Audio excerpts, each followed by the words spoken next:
Álvaro Catalán de Ocon, buenas noches. Buenas noches. Gracias por venir a Hora 25. Gracias por la invitación. Álvaro Catalán de Ocon es diseñador industrial de productos, acaba de ganar el Premio Nacional de Diseño en la modalidad de trayectoria de diseño, y el fallo del jurado habla de que has conseguido, Álvaro, fuera del sistema industrial convencional, lanzar un potente mensaje al mundo del diseño y poner el acento en lo importante de la colaboración, la protección mutua, la sostenibilidad y el hermanamiento entre culturas. ¿Te reconoces? Bueno, son palabras muy grandes, ¿no?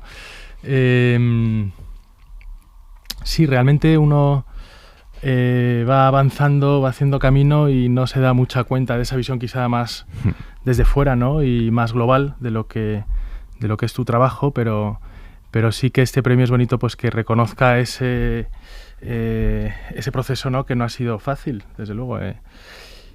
Yo soy madrileño, ¿no? De los de siempre, de los que nacen en Madrid pero que sus padres no lo son, ¿no? Entonces tenemos esa... no sé, en Madrid, en la época en la que yo estaba aquí, educándome, realmente la carrera de diseño no era muy conocida, uno no sabía realmente lo que era, ¿no?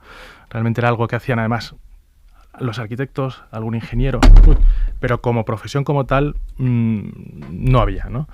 Y bueno, sí, yo siempre me he manejado un poco desde esa periferia. Me fui a estudiar fuera, estuve mucho tiempo fuera y luego volví, ¿no? También a una Madrid ya distinta, que había cambiado, pero que seguía siendo periférica, ¿no? Dentro de lo que es el diseño español, desde luego.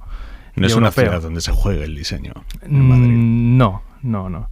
Y ahí es un poco donde me reconozco en estas palabras, ¿no? que me estabas leyendo, que de alguna manera he encontrado unos caminos alternativos, ¿no? Dentro del diseño para poder ejercer mi profesión desde mi ciudad. Muchos de los que conocemos tu trayectoria, quizá, ¿no?, lo más simbólico de todo sea la PET Lamp. Háblanos de esta lámpara para los oyentes que no te tengan muy ubicado exactamente qué es la PET Lamp. Sí, pues es un proyecto, o sea, yo siempre hablo más que de productos, de proyectos, ¿no? En el que de una manera muy espontánea, muy natural, estando de vacaciones en Colombia, mi hija es medio colombiana, y surgió la oportunidad de formar parte de un colectivo donde había un artista, un paisajista, un arquitecto, que había estado en el Amazonas colombiano y se había dado cuenta de que ya no es ese paisaje idílico, ¿no? Como esa cosa, esa selva virgen, ¿no? Intacta, sino que estaba plagada de plástico, ¿no? Era como una orilla de plástico toda ese Amazonas que conocieron, y querían hacer un proyecto que luego se iba a exponer en el Mambo, en el Museo de Arte Contemporáneo de Bogotá, para dar conciencia en torno a ese problema, ¿no? Era un problema que no se conocía. Luego también eso de que estos ríos se estaban convirtiendo en autopistas de plástico que iban a acabar en los océanos, ¿no? Y luego ya una vez que ese plástico llega al océano, nadie se hace cargo de él, ¿no? Estaba ya empezando a hablar de ese séptimo continente, ¿no? Esas islas grandes que flotan en medio de los océanos, donde se concentraban por las corrientes, ¿no? Y entonces era un proyecto en torno a concienciación, ¿no? Y querían la perspectiva de un diseñador.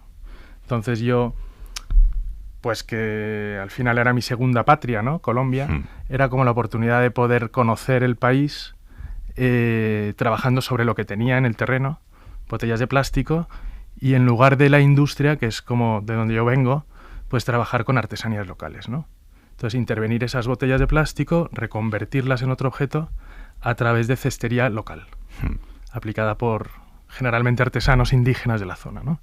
Y ese proyecto, que arrancó ahí en Bogotá, trabajando con un grupo de indígenas desplazados por la guerrilla, luego fue mutando y lo llevamos a Chile, a Etiopía, a Ghana, a Japón, a Tailandia, a Australia, y se ha convertido en un proyecto casi que antropológico, ¿no? De estudio. Sí, porque casi más que de creación tiene de investigación, ¿no? O sea, cómo llegas a tantos procesos creativos en comunidades autóctonas distintos por todo el mundo.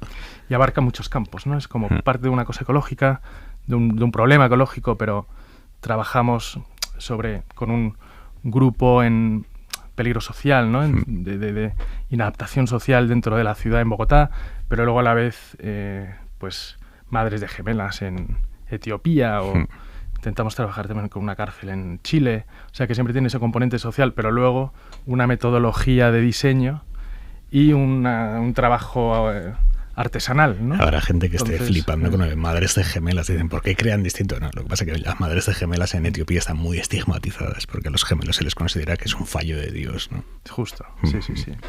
Ya no ocurre, ya no es tan literal, ¿no? Antes mataban a uno de los hijos para poder criar al otro, pero aún hoy, pues bueno, aparte que siempre es una dificultad, más en África, criar a 2 niños de una vez, pero sobre todo también lo que siempre vemos en estos talleres es que se desarrolla generalmente por mujeres, ¿no? Y es una forma también la artesanía de generar una economía, una segunda economía familiar, ¿no? Ellas suelen reunirse en un centro, ¿no? de trabajo, pero luego cada una va a su casa y ahí termina su pieza o hace la siguiente en un entorno familiar, ¿no? Entonces pueden estar cuidando de sus hijos y a la vez generando un segundo ingreso para la familia. Por lo tanto, ninguna lámpara es igual que la otra. Justo, sí. Claro, ahí, a pesar de que todo es PetLamp. Sí. Ahí, desde mi educación de diseñador industrial, que trabajas con la industria, con una máquina, que tú le mandas un dibujo a la 10ª de milímetro y esperas que te devuelvan la pieza exactamente como tú la dibujaste, ¿no? Y si no, pues te la repiten y estás en todo el derecho de exigir que sea exactamente como quieres. En el caso de trabajar con artesanía, pues nosotros decidimos no decidir el acabado definitivo de la pieza, ¿no? O sea, como que dijimos, aquí el artesano sabe mucho más que nosotros de colores y de dibujos y de formas, que nosotros no tenemos nada que aportar en ese sentido. Démosles la libertad, ¿no? De que esto sea además un proyecto puramente colaborativo y al final fue todo un acierto, ¿no? El artesano se siente mucho más motivado. Para él resulta siempre un reto la siguiente lámpara y la siguiente lámpara y la siguiente, ¿no? Y cada una es distinta. Entonces, en cierto modo, pues se ha serializado un proceso, ¿no? De generar piezas únicas, ¿no? Entonces, a día de hoy hemos hecho 25.000 lámparas y todas son diferentes. Y eso es muy potente. Y se pueden trazar. Sí, claro. Si tienes un ojo, trazar de dónde viene. Sí. Y si tienes el ojo hecho, nosotros, claro, ya sabemos intuir quién ha podido hacerla, ¿no? Cuál de los artesanos con los que hemos trabajado pues ha hecho esta, otra, tal. Y luego también hay códigos, ¿no? Hay unos códigos escondidos ahí en el tejido. Sí, no, o sea, sí. Entiendo que técnicamente sí se puede trazar, pero sí. No te hablo a artísticamente, nivel a nivel personal. Háblame de una. De una PetLamp que digas, esta tiene una historia. Pues a mí hay unas que me encantan, que son Eperaras y Apidara, de las que hacen en Colombia, que meten animales, ¿no? Hay mucho, y cada una tiene como su preferido, ¿no? Y hay una artesana que mete mucho la rana, por ejemplo, y la rana en el lenguaje precolombino representa la fertilidad, ¿no? Y me encanta ver cómo han dibujado con el plástico de una botella, mezclado con su fibra, un dibujo precolombino que igual también aplican a sus telas, ¿no? de sus ropas. Y entonces todas esas capas son maravillosas, ¿no? Entiendo que tú antes ibas a buscar y ahora te vienen a buscar a ti de todo el mundo, ¿no? Con sus ofertas artesanales. Tuvimos la política de hacer una colección al año, ¿no? Íbamos en verano, pasamos un mes y medio, ¿no? Y poco a poco desarrollábamos un proyecto y ese salía como una colección, ¿no? Y veníamos haciéndolo 7 años, ¿no? Desde el 2012 al COVID. Y ahí ya se rompió, ¿no? Y había unas donde tirábamos nosotros más y buscábamos nosotros a los artesanos, otros en los que eran los artesanos los que nos llamaban, ¿no? Era fantástico ver que una artesana mapuche en Huentelolén, en Chile, nos manda un mail, ¿no? Que nos había visto en no sé dónde y nos había copiado unas lámparas y de repente nos dice, queremos hacer vuestras lámparas africanas aquí en Huentelolén, en Chile. Y dijimos, no, hombre, no vamos a hacer vuestra propia colección, ¿no? Entonces fuimos allí, desarrollamos un taller y poco a poco pues se ha ido moviendo y sí que es verdad que ahora nos contactan casi más que nosotros contactar al grupo de artesanos. ¿Qué implica para ti que te copien? Bueno, nosotros siempre no trabajamos sobre los copyrights. Te hablo en singular, ¿no? Y tú me respondes siempre en plural, ¿no? El nosotros. Sí, bueno, yo soy quizá la cara más visible, pero es un equipo enorme, ¿no? O sea, somos 12, 13 en Madrid y 100 en todo el mundo, ¿no? Trabajando estos proyectos y no me gusta nunca llevarlo a mi persona, ¿no? Pero sí, siempre digo que somos una pieza un puzzle de 1000 piezas donde si una no encaja, pues no funciona, ¿no? Vale, entonces, ¿qué supone para ti que os copien? Que nos copien. Pues nosotros siempre defendemos que trabajamos más sobre los copylefts que los copyrights, ¿no? O sea, que realmente es un proyecto que más que un objeto es un mensaje, ¿no? Y cuanto más lejos llegue, pues mejor. Nuestro ideal siempre decimos que es llegar a un chiringuito en Santo Domingo y ver que el dueño del chiringuito ha cogido su botella de lo que sea y la ha cortado en tiras y ha tejido con él mismo una pet lamp que está colgada ahí, ¿no? ¿Te ha sucedido algo parecido? Bueno, creo que Pet Lamp se ha convertido en un icono en sí, ¿no? O sea, ya es como cuando hablas de un Kleenex o Tipex, ya como que una marca pasa a ser un producto, ¿no? Sí. Y sí que nos hemos encontrado en libros de repente decir, pues mira, en la mesa del arquitecto no sé quién, una Pet Lamp, ¿no? Y ya, no te dicen ni si él ha diseñado tal, ni de cuál, ni de no sé qué, sino que se ha convertido ya en un nombre en sí, que fue una decisión... No puedo creer que nos cueza eso un poco, ¿no? Bueno, esa Pet Lamp era nuestra, vale, no era bien. copiada. Pero bueno, no es que sea copiada, no. Lo que nos escuece es que nos copien los artesanos con los que trabajamos, ¿no? Eso sí es más... Porque generamos una relación muy íntima, muy cercana, nosotros le dedicamos muchísimo tiempo, esfuerzo, y claro, todo ese esfuerzo y ese tiempo y ese trabajo repercute en los años siguientes, ¿no? Si te copian y te abandonan, pues un poco dices, oye, no se trata de eso, ¿no? Y tampoco es... La lealtad, ¿no? Sí, es la lealtad, un poco lo que más que la copia, ¿no? Lo que duele. ¿Tú has copiado en tu vida? No, bueno, yo trato de no hacerlo, pero en la universidad la educación que nos daban era, primer paso de un proyecto es investigar qué es lo que hay en el mercado, ¿no? Para no hacer lo mismo, ¿no? O para hacerlo mejor. O para hacerlo mejor. Bueno, el diseño tiene mucho de mejora, ¿no? Eso lo decía siempre Steve Jobs. Si tú ves los productos de Apple, desde el principio es lo mismo, ¿no? El iMac, pues es que es la evolución del ordenador concebido como todo en uno, ¿no? Una caja donde está la pantalla, el disco duro, el CPU, la disquetera, no sé qué. Y eso es a día de hoy lo mismo, ¿no? Entonces es una evolución de una misma idea, ¿no? Los respaldos de las sillas de la mesa de reuniones de tu estudio tienen un bordado de flores de punto de cruz creado a mano por una mujer búlgara que es vigilante en el aeropuerto de Madrid y que en sus ratos libres hace manualidades. Sí. ¿Cómo demonios encuentras a gente artesana tan diferente en cualquier sitio? Sí, está el Lenuta Skutelniko, sí, búlgara. Pues llegué a Lenuta a través de una asociación textil de Madrid. Y bueno, es una fantástica tejedora, pero no puede vivir de ello, entonces es guardia de seguridad en el aeropuerto, pero teje como Los Ángeles. Y yo tenía esas sillas ahí y fue un poco una apropiación, ¿no? Que mucho de lo que se está haciendo ahora a nivel artístico es apropiación, ¿no? Hay mucha... es como aplicar un tatuaje a una silla, ¿no? Yo lo vendo mucho así. A ver, explícame. Es una silla, es la silla de oficina de los Sims del 58, como un clásico, que se han vendido millones y es fantástica, ¿no? Como funcionalmente, ergonómicamente.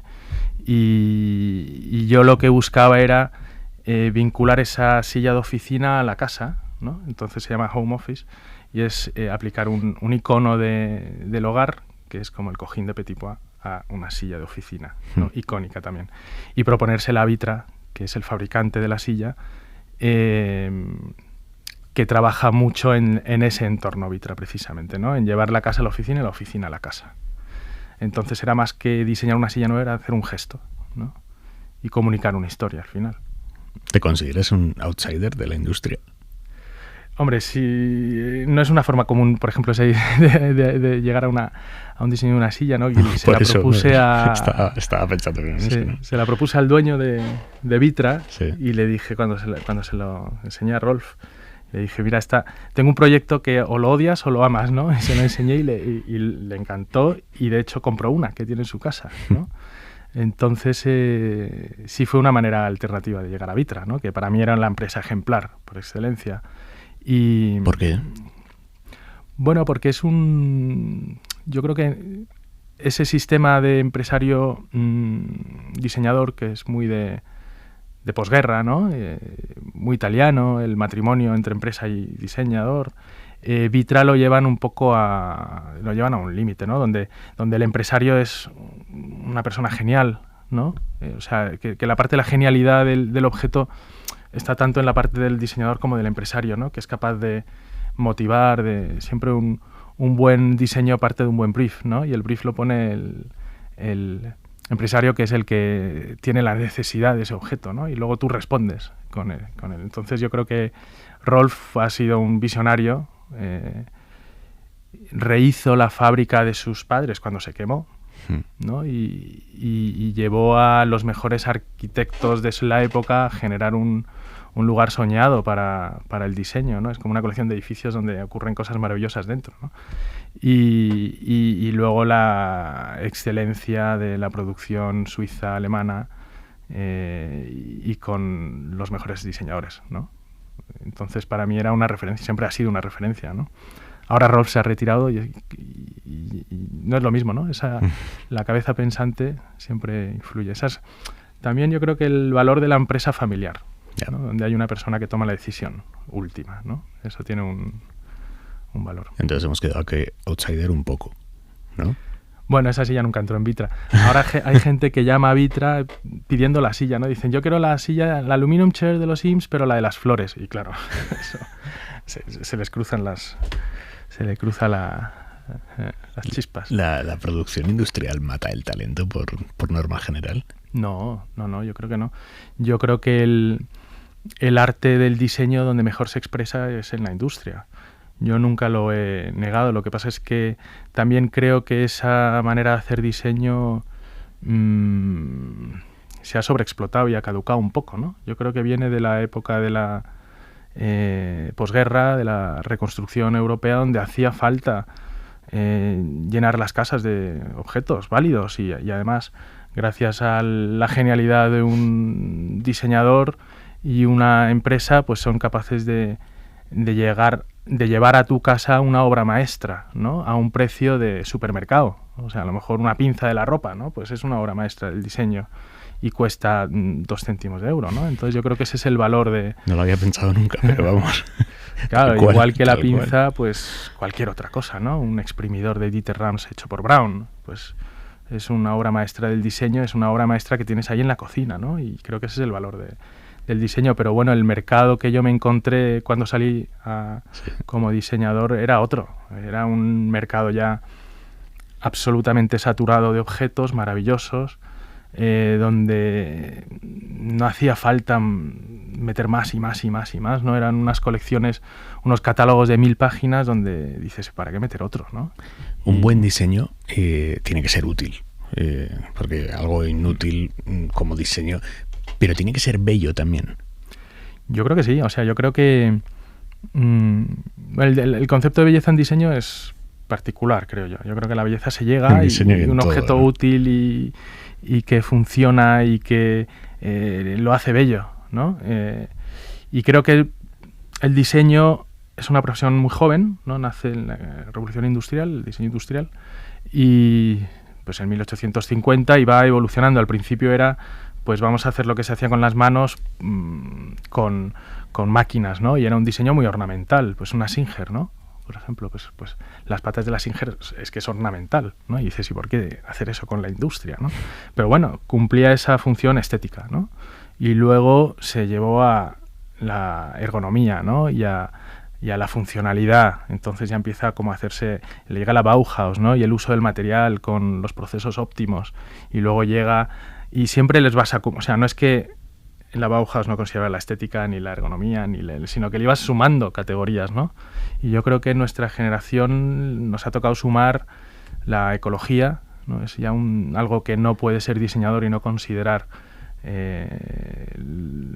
pues aspectos ecológicos y también sociales, ¿no? ¿Sacrificarías comodidad por sostenibilidad?